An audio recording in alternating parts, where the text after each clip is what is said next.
Hi, my name's Emma. I'm part of the Myplace team. I'm a keen gardener, and today I'm going to show you my 4 top tips to garden for fruit and veg that is nature friendly. Top tip number 1 is choose really carefully the fruit and veg that you're going to grow in your garden. So in my garden I've got a lot of curly kale. Curly kale is great to eat. You can eat the leaves and these shoots. They're a bit like asparagus.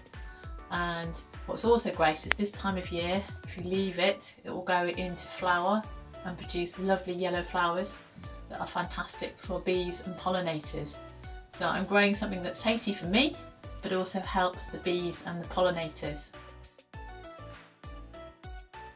Top tip number 2 is don't keep your garden too tidy.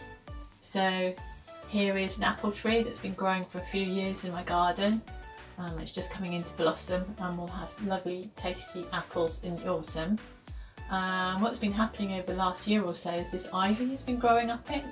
So I'm going to leave this ivy because it's fantastic for invertebrates and mini beasts to take shelter. So tasty apples for me and a nice place to live for insects.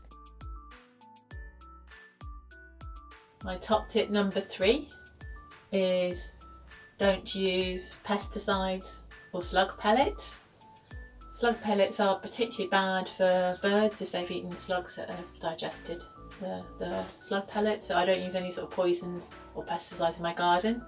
So instead I've got some baby beans growing here, and what I've been doing is using dry moss to make a barrier to stop the slugs, or at least deter the slugs from getting to my beans and munching my tasty morsels. And my final top tip number 4 is to work with nature. So I've got some rhubarb growing here, and what I've done is I've created a little pond that's underneath the rhubarb leaves. It's just an old bucket that we've stuck in the ground. We've let the rainwater fill it up.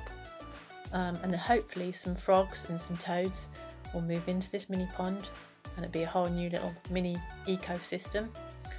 And of course frogs are great at catching and eating slugs, so frogs are always a gardener's best friend. So by building a little mini pond like this, it's helping me to stay on top of my slugs and stop them from nibbling all my little seedlings in the garden. So good for frogs and good for gardeners. Thanks for joining me in my garden this afternoon. Happy gardening.